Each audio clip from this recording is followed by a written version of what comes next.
While industrial agriculture destroys topsoil at alarming rates, a handful of farmers discovered one crop that rebuilds soil faster than anything else. What they're doing could revolutionize farming, and it works in backyard gardens too. The numbers tell a disturbing story. American farmland loses topsoil at rates that would horrify previous generations. Conventional farming depletes what took nature thousands of years to build. Chemical inputs increase yearly while soil health declines. The system is breaking. But scattered across the country, certain farmers notice something remarkable. One crop, when integrated properly, reversed the decline. Soil organic matter increased. Water retention improved. Chemical inputs dropped. Yields actually rose. The crop wasn't new. Farmers had simply forgotten its power. Indigenous peoples cultivated it for millennia. Early American farmers understood its value. Then industrial agriculture abandoned it in favor of monocultures and chemicals. Now it's making a comeback, and the implications extend far beyond commercial farms. Home gardeners implementing the same principles see identical results. Depleted garden soil transforms. Plants thrive without constant inputs. The garden becomes self-sustaining rather than resource-draining. This forgotten crop is quietly fixing American agriculture. Understanding how it works and implementing it could transform any garden from extractive to regenerative. The story of this rediscovery reveals fundamental truths about how soil works, why modern agriculture fails, and what actually builds fertility. It's a story every gardener needs to hear. The crisis in American soil. The hidden catastrophe. American agriculture faces a crisis most people don't see. Topsoil, the living layer supporting all plant growth, disappears at rates approaching Dust Bowl levels in some regions. USDA data reveals the scale. Iowa, blessed with some of Earth's richest soil, loses topsoil 30 times faster than nature replenishes it. Nationwide, erosion removes soil equivalent to covering Manhattan 60 feet deep annually.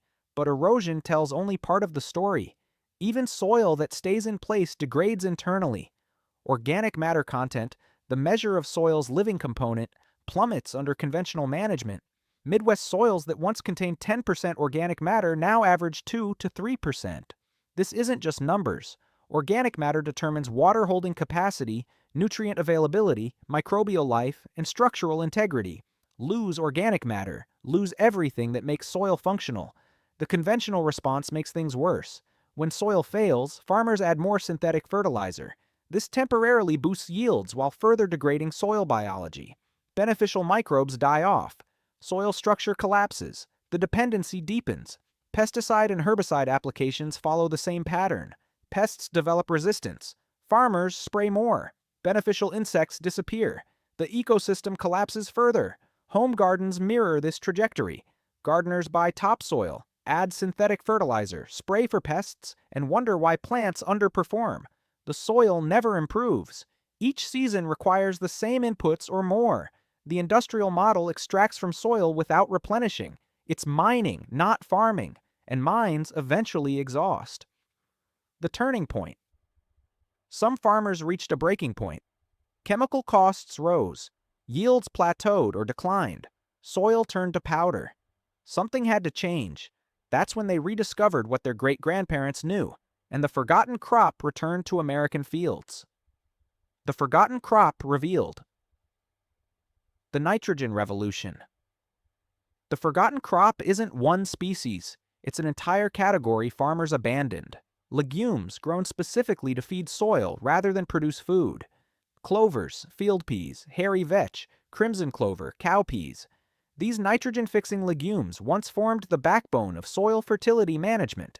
Every successful farming system throughout history incorporated them. The mechanism seems almost magical. Legumes partner with rhizobia bacteria living in root nodules. These bacteria capture atmospheric nitrogen and convert it into plant-available forms. The legume feeds the bacteria sugars. The bacteria provide nitrogen. When the legume dies or gets tilled in, that nitrogen remains in soil, available for subsequent crops. 1 acre of hairy vetch fixes 150 to 200 pounds of nitrogen. That's equivalent to multiple applications of synthetic fertilizer. But this nitrogen doesn't leach away. It's bound in organic compounds that release slowly as microbes decompose plant material. Beyond nitrogen, legume roots exude compounds feeding vast underground communities of bacteria and fungi. These microbes build soil structure, suppress pathogens, and make nutrients available. They create living soil. The deep-root advantage. Many legumes, particularly daikon radish often mixed with them, send roots 3 to 6 feet deep. These biological drills break up compaction, create water infiltration channels, and bring up nutrients from deep layers. When roots die, they leave channels that subsequent crop roots follow. They've pre-drilled pathways through hardpan. The historical context. Before synthetic nitrogen, farmers maintained fertility through crop rotation, including legumes, clover, and pastures. Vetch or peas turned under before planting. Alfalfa in multi-year rotations. This wasn't primitive. It was sophisticated understanding of soil ecology. Farmers worked with biology, not against it. Then the Haber-Bosch process made synthetic nitrogen cheap. Why grow cover crops when you could buy fertility in a bag? Legumes largely disappeared from American fields. 50 years later, the consequences are clear. The shortcut failed. Soil degraded. Costs escalated. The old wisdom looks increasingly wise. How farmers are using it now. The regenerative revolution. The movement started quietly. Individual farmers, usually facing financial or ecological crisis, experimented with cover crop legumes. Results surprised them. Gabe Brown, a North Dakota farmer, pioneered multi-species cover crop cocktails after consecutive years of crop failure forced him to find alternatives. He planted diverse mixes, including legumes, grasses, and brassicas. Within 5 years, his soil organic matter doubled. Water infiltration rates increased dramatically. He reduced synthetic fertilizer applications by 90%, then eliminated them entirely. Yields matched or exceeded chemical-dependent neighbors. His success caught attention. Other farmers replicated the approach. The results proved consistent. The basic method. After harvesting cash crops, farmers immediately plant cover crop cocktails heavy in legumes. These grow through fall and winter in mild climates or until killing frost in cold regions. Before planting the next cash crop, farmers terminate cover crops by rolling, mowing, or in no-till systems, using herbicide or crimping. The biomass remains on the surface as mulch or gets lightly incorporated. The cash crop grows in soil enriched by nitrogen fixation and organic matter addition. It accesses water through the improved infiltration and channels left by cover crop roots. It benefits from the enhanced microbial community. The results. Farmers report consistent improvements. Soil organic matter increases 0.5 to 1% annually in the first years. This represents massive carbon sequestration and fertility building. Water infiltration rates improve from 0.5 inches per hour to 6+ inches per hour. Fields that used to flood become sponges. Fertilizer applications drop 50 to 100%. The soil feeds itself. Pest pressure decreases as beneficial insects colonize the diverse plantings. Fuel costs drop. Fewer fertilizer applications mean fewer tractor passes. The economic transformation. Initial skepticism focused on economics. Cover crops cost money to plant and don't generate harvest revenue. But farmers doing the math discovered savings exceed costs rapidly. Eliminated fertilizer applications, reduced pesticide needs, and improved water efficiency more than compensate for cover crop seed costs. Most report break-even within 2 years and significant profit improvement by year 3. Beyond economics, the psychological shift matters. Farmers stop fighting against soil degradation and start working with soil regeneration. The farm becomes partner rather than resource to exploit. The science behind the transformation. Understanding the mechanism. The transformation seems dramatic, almost too good to be true. But the science is straightforward. Soil is fundamentally a biological system. The living component, bacteria, fungi, protozoa, nematodes, arthropods, drives everything that matters for plant growth. These organisms exist in vast numbers. 1 teaspoon of healthy soil contains more organisms than humans on Earth. But they need food. In conventional systems, tilling kills microbes through physical disruption and exposure. Bare soil between crops starves survivors. Pesticides and fungicides eliminate specialists. The community collapses. Legume cover crops reverse this. Living roots exude sugars feeding bacteria and fungi. This exudate represents up to 40% of the carbon plants photosynthesize. It's purposeful feeding of underground partners. As microbial populations explode, they produce substances that glue soil particles into stable aggregates. This aggregation creates pore spaces, allowing water infiltration and air exchange. Soil structure improves. The nitrogen cycle. Nitrogen fixation by legumes and rhizobia bacteria is extraordinarily efficient. The bacteria possess an enzyme that breaks the strong triple bond holding atmospheric nitrogen together. This process requires energy the plant provides. The fixed nitrogen gets stored in root nodules and plant tissue. When legumes are terminated, decomposers break down organic compounds, releasing nitrogen gradually. Unlike synthetic fertilizer that often leaches before crops can use it, biological nitrogen releases on demand. Research comparing synthetic versus biological nitrogen consistently shows legume nitrogen is used more efficiently by subsequent crops. Less total nitrogen produces equivalent yields because delivery timing matches plant needs. The water story. Soil organic matter holds water like a sponge. Each 1% increase in organic matter allows soil to hold an additional 25,000 gallons of water per acre. In a garden context, that means 6,000 gallons more per quarter acre. This water-holding capacity provides drought insurance. During dry periods, plants in high organic matter soil access water, while neighbors' plants wilt. The root channels created by cover crops also improve infiltration. Rain enters soil rather than running off, recharging both the profile and aquifers.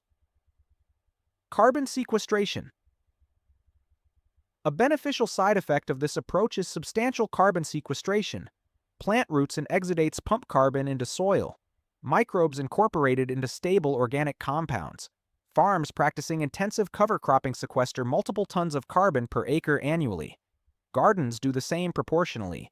This isn't just good for soil, it's climate action at ground level. The same principles transforming 1,000-acre farms work in 100-square-foot gardens. The biology doesn't care about scale. Anyone can harness this. The question is whether gardeners will learn from what farmers are rediscovering. Adapting for home gardens, bringing regeneration. Home. The principles scaling up to farms also scale down to gardens. In fact, intensive garden management can produce faster results than large-scale agriculture. Home gardeners face similar soil challenges as farmers. Tilling disrupts biology. Bare soil erodes and loses moisture. Synthetic fertilizers provide short-term fixes while degrading long-term fertility. But gardeners have advantages. They control small areas intensively. They can observe closely and adjust quickly. They can implement practices impossible at farm scale. The basic garden approach. After harvesting any garden bed, immediately plant legume cover crops rather than leaving soil bare. This works whether harvesting spring lettuce, summer tomatoes, or fall carrots. For short windows between crops, fast-growing options work best. Field peas germinate quickly and fix nitrogen rapidly. Crimson clover establishes fast and tolerates cool weather. White clover grows low and can be interplanted with crops. For longer dormant periods, especially winter in mild climates, hairy vetch provides maximum nitrogen fixation. It tolerates cold, grows vigorously in cool weather, and fixes substantial nitrogen. Implementation methods. Between season planting. After harvesting summer crops in fall, broadcast legume seeds over cleared beds. Rake lightly to cover. Water until established. Let grow through fall and winter. Terminate in spring before planting. Short rotation planting. After harvesting quick crops like lettuce or radishes, plant fast-growing field peas or crimson clover. Let grow 30 to 60 days. Cut and leave as mulch or lightly incorporate. Plant next crop. Living mulch approach. Undersow tall crops like tomatoes or corn with low-growing white clover. The clover provides living mulch, fixes nitrogen, and suppresses weeds while cash crops grow above. Dedicated cover crop beds. Designate garden sections for full-season cover crops. Rotate these areas annually. Builds fertility intensively in rotation. Termination options for gardens. Gardens require gentler termination than farms. Several approaches work. Cut and mulch. Simply cut legumes at soil level. Leave as surface mulch. Roots decompose underground, releasing nitrogen. Tops suppress weeds while breaking down. Light incorporation. Chop greens into small pieces. Lightly work into top 2 to 3 inches of soil with cultivator or broad fork. Wait 2 to 3 weeks before planting. Allows decomposition to begin. Smothering.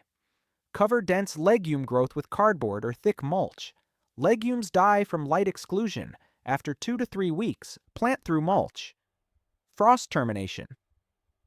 In cold climates, choose frost-sensitive legumes that winter kill naturally. Spring planting proceeds into the mulch. Combination with mulching. Many gardeners combine cover cropping with traditional mulching. Plant cover crops, let grow, terminate. Add wood chip or straw mulch over the top. This creates layered organic matter feeding soil biology intensively. Results can be dramatic. Expected results. Gardeners implementing legume cover crops consistently report improvements. Soil darkens and develops better structure within 1 season. Water retention noticeably improves. Watering frequency decreases. Weeds decline as bare soil time decreases and soil biology strengthens. Plant performance improves without fertilizer applications. Pest and disease pressure often drops as plant health improves, and beneficial insects colonize diverse plantings. Most gardeners express surprise at how quickly changes occur. Unlike industrial farms requiring years to rebuild soil, intensive garden management produces visible improvement within months. Specific legumes for gardens. Choosing the right species. Success depends partly on matching legume species to garden conditions and timing. Different legumes serve different purposes. Crimson clover, Trifolium incarnatum.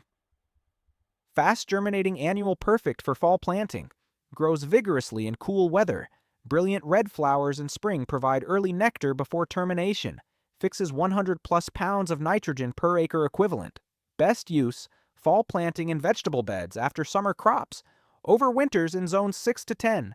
Terminate in spring before planting warm season crops. Hairy vetch, Vicia villosa. The nitrogen-fixing champion. Extremely cold hardy. Vigorous growth produces massive biomass. Fixes 150 to 200 pounds of nitrogen per acre equivalent. Best use, fall planting for maximum nitrogen fixation. Overwinters in all zones. Terminate in late spring. Ideal before heavy feeders like tomatoes or corn. Caution, very vigorous. Difficult to terminate. Not ideal for quick rotations. White clover, Trifolium repens. Low-growing perennial. Tolerates foot traffic. Excellent living mulch. Fixes nitrogen continuously while growing. Best use, undersowing around tall crops. Permanent pathways. Living mulch in perennial beds. Can be mowed like lawn while fixing nitrogen. Field peas, Pisum sativum. Fast-growing annual. Germinates quickly. Produces substantial biomass in 30 to 60 days. Fixes moderate nitrogen rapidly. Best use, short rotations between successive vegetable plantings, spring or fall planting. Quick fertility boost. Cowpeas, Vigna unguiculata. Heat-loving summer legume. Thrives when cool season options fail. Drought-tolerant. Edible leaves and pods bonus. Best use, summer cover crop in hot climates. After spring crops, before fall planting. Fixes nitrogen during peak heat. Red clover, Trifolium pratense. Hardy biennial. Deep taproot breaks compaction. Good biomass production. Fixes nitrogen well. Best use, longer rotations. Dedicated fertility building beds. Beautiful flowers support pollinators. Fava beans, Vicia faba. Stos trot, large-seeded, vigorous legume. Very cold hardy. Produces edible beans plus fixes nitrogen. Dual purpose. Best use, fall planting in mild climates. Overwinters, produces spring beans, then gets terminated. Food and fertility combined. Mixing species. Many gardeners plant cocktails rather than monocultures. Combining multiple legumes with non-legumes creates diversity benefits. Common garden mix, crimson clover, field peas, oats, non-legume biomass, and radish, deep root. This combination provides nitrogen fixation, varied root depths, and balanced nutrients. Sourcing seeds. Cover crop seeds are increasingly available. Feed stores carry many species. Online retailers specializing in cover crops offer variety and information. Organic options exist for gardeners maintaining certification or principles. Cost is modest. A pound of crimson clover seeds 400 to 800 square feet and costs under $10. Implementation timeline. Seasonal strategy. Success requires understanding timing. Different seasons offer different opportunities. Spring strategy. As soon as soil is workable, assess overwintered cover crops. If planted in fall, legumes should show vigorous growth by mid-spring. Terminate 2 to 3 weeks before planting warm season crops. This allows decomposition to begin and prevents nitrogen tie-up. For beds not planted in fall, quick spring cover crops work in mild climates. Plant field peas in March-April for 6 to 8 week growth before terminating for late May planting. Summer strategy.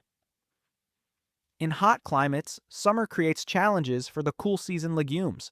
Cowpeas fill this niche perfectly. After harvesting spring crops like peas or lettuce, plant cowpeas immediately. Let grow through summer heat.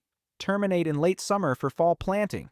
Alternatively, maintain living white clover mulch through summer under tall crops. Fall strategy. Fall is prime cover crop planting time in most climates. As summer crops finish, immediately seed cover crops.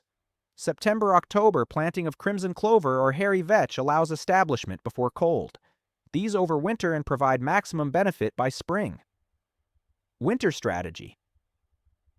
In mild climates, legumes actively grow through winter, fixing nitrogen when most gardens sit idle. In cold climates, overwintered legumes enter dormancy but resume vigorous growth in early spring. Year 1 timeline example. March. Terminate overwintered cover crops. Wait 2 weeks. Plant spring vegetables. June. Harvest spring crops. Immediately plant cowpeas or field peas for summer cover. August. Terminate summer cover. Plant fall vegetables. October. Harvest fall crops. Plant crimson clover and hairy vetch for winter. Following March. Repeat cycle. Soil improves with each rotation. The key principle. Minimize bare soil time. Whenever possible, living roots should occupy soil, feeding biology and building fertility. Conventional gardens sit bare most of the year. Regenerative gardens maintain continuous cover, with cash crops and cover crops rotating seamlessly. This simple shift, eliminating bare soil periods, drives most of the improvement observed. Measuring success. Tracking transformation. Seeing improvement reinforces commitment. Several methods track soil regeneration. Visual assessment. The most immediate indicator is soil structure. Healthy soil forms aggregates rather than dust or hard clods. Squeeze moist soil in hand. It should form a ball that crumbles easily when poked. If it stays muddy or won't form a ball, structure is poor. Color darkening indicates organic matter increase. Light brown soil gradually darkens toward chocolate brown or black as organic content rises. Infiltration test. Simple and dramatic. Pound a large metal can with both ends removed into soil surface. Fill with water. Time how long it takes to drain. Infiltration under 1 inch per hour indicates poor structure. Over 3 inches per hour shows improvement. Rates of 6+ inches per hour demonstrate excellent structure. Repeat annually. Watch rates improve as cover crops rebuild soil. Earthworm count. Dig a 12-inch cube of soil. Count earthworms. 10 or more per cubic foot indicates healthy soil. Fewer than 5 shows problems. Earthworms respond quickly to cover cropping and organic matter additions. Populations can triple in a single season. Laboratory testing. For detailed information, soil testing laboratories measure key parameters. Organic matter percentage shows fertility. Watching this number rise confirms the system works. Nitrogen levels indicate whether biological fixation supplies crop needs. Biological activity tests measure active microbe populations. Test every 2 to 3 years to track long-term trends. Plant performance. Ultimately, plants tell the story. As soil improves, vegetables grow more vigorously without added fertilizer. They show deeper green color indicating adequate nitrogen. They tolerate stress better. Many gardeners report needing less water, fewer pest interventions, and achieving better yields as soil health improves. The timeline. Visible improvements appear within 3 to 6 months. Soil feels different, looks darker, handles better. Measurable changes show within 1 year. Organic matter tests higher. Infiltration improves. Earthworm populations increase.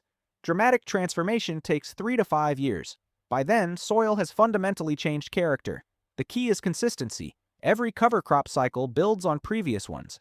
The benefits compound. Why this matters beyond your garden.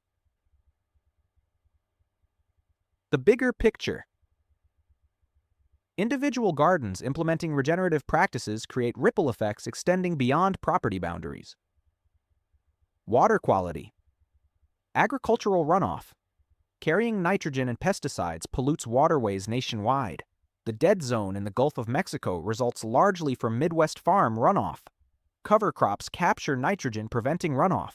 Root systems hold soil, preventing erosion. When scaled across landscapes, this approach dramatically improves water quality. Home gardens contribute to runoff problems too. Bare soil erodes.